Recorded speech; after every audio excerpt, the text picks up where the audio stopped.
Assalamualaikum warahmatullahi wabarakatuh. Nama saya Khairatul Andini dari MPIC nomor 6 220106110093. Di sini saya akan menjelaskan supervisi pendidikan tingkat dasar dan menengah. Supervisi sendiri secara etimologis berasal dari bahasa Inggris to service atau mengawasi. Menurut Merriam-Webster Dictionary disebutkan bahwa supervisi merupakan critical watching and directing. Beberapa sumber lainnya menyatakan bahwa supervisi berasal dari dua kata, yaitu superior dan vision. Hasil analisis menunjukkan bahwa kepala sekolah digambarkan sebagai seorang expert dan superior, sedangkan guru digambarkan sebagai orang yang memerlukan kepala sekolah.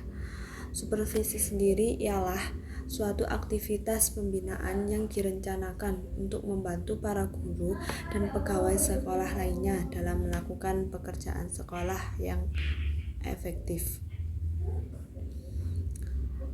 Jadi, supervisi merupakan usaha memberi pelayanan agar guru menjadi lebih profesional dalam menjalankan tugas melayani peserta didik.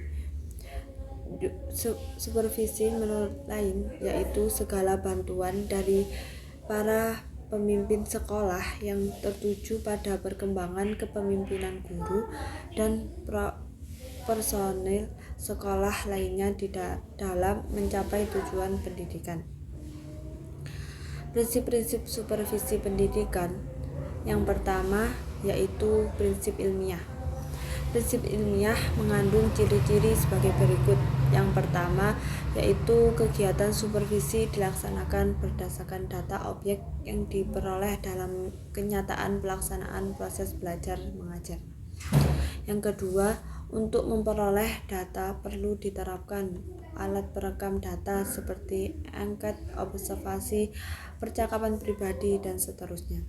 Yang ketiga, yaitu setiap kegiatan supervisi dilaksanakan secara sistematis dan terencana. Prinsip yang kedua yaitu demokratis. Supervisi dan bantuan yang diberikan guru berdasarkan hubungan kemanusiaan yang akrab dan kehangatan seorang guru-guru merasa aman untuk mengembangkan tugasnya. Demokratis mengandung makna menjunjung tinggi harga diri dan martabat guru, bukan berdasarkan atasan dan bawahan. Prinsip yang ketiga yaitu kerjasama. Mengembangkan usaha bersama atau menurut istilah supervisi, sharing of ide, sharing of experience, memberi support, mendorong, menstimulasi guru sehingga mereka merasa tumbuh bersama-sama. Prinsip yang selanjutnya yaitu konstruktif dan kreatif.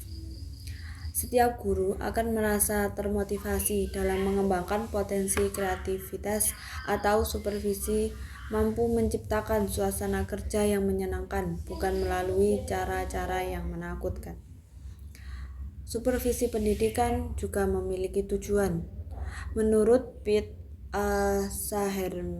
Sahertian dalam bukunya menjelaskan bahwa tujuan supervisi ialah memberikan layanan dan bantuan untuk meningkatkan kualitas mengajar guru di kelas pada gilirannya untuk meningkatkan kualitas belajar siswanya.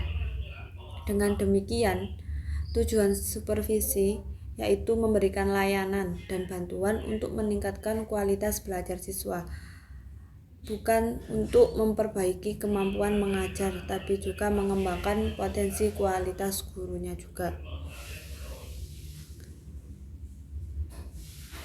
Ada tujuan supervisi menurut pendapat lain yang dikemukakan oleh Made Bidarta.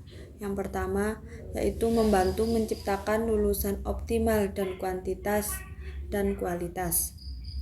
Yang kedua, membantu mengembangkan pribadi, kompetensi, dan sosialnya. Yang ketiga, membantu kepala sekolah mengembangkan program yang sesuai dengan kondisi masyarakat setempat. Yang keempat, ikut meningkatkan kerjasama dengan masyarakat atau komite sekolah. Fungsi supervisi pendidikan. Fungsi utama supervisi pendidikan pada perbaikan dengan meningkatkan situasi belajar mengajar. Yang pertama yaitu mengkoordinir semua usaha sekolah. Yang kedua, memperlengkap kepemimpinan sekolah. Yang ketiga, memperluas pengalaman guru-guru. Yang keempat, menstimulasi usaha-usaha yang kreatif. Yang kelima, memberi fasilitas dan penilaian yang terus-menerus. Yang keenam, menganalisis situasi belajar mengajar. Yang ketujuh, memberikan pengetahuan dan keterampilan kepada setiap anggota staf. Dan yang terakhir, memberi wawasan yang lebih luas dan terintegrasi dalam merumuskan tujuan-tujuan pendidikan dan meningkatkan kemampuan belajar mengajar guru. Supervisi pendidikan juga mempunyai peran, tidak hanya fungsi, tapi juga mempunyai peran. Yang pertama yaitu peran koordinator. Sebagai koordinator, supervisi dapat mengkoordinasi program belajar mengajar, tugas-tugas anggota staf, berbagai kegiatan berbeda-beda di antara guru-guru. Yang kedua yaitu konsultan. Sebagai konsultan, ia dapat memberi bantuan, yaitu bersama mengkonsultasikan masalah yang dialami guru, baik secara individual maupun kelompok. Yang ketiga, pemimpin kelompok. Sebagai pemimpin kelompok, ia dapat memimpin sejumlah staf guru dalam mengembangkan potensi kelompok pada saat mengembangkan kurikulum, materi belajar, dan kebutuhan profesional guru-guru secara bersama-sama. Yang keempat, evaluator. Sebagai evaluator, dapat membantu guru-guru dalam menilai hasil dan proses belajar mengajar. Sehubungan dengan supervisor, dalam kegiatan supervisi menyatakan terdapat 4 supervisor.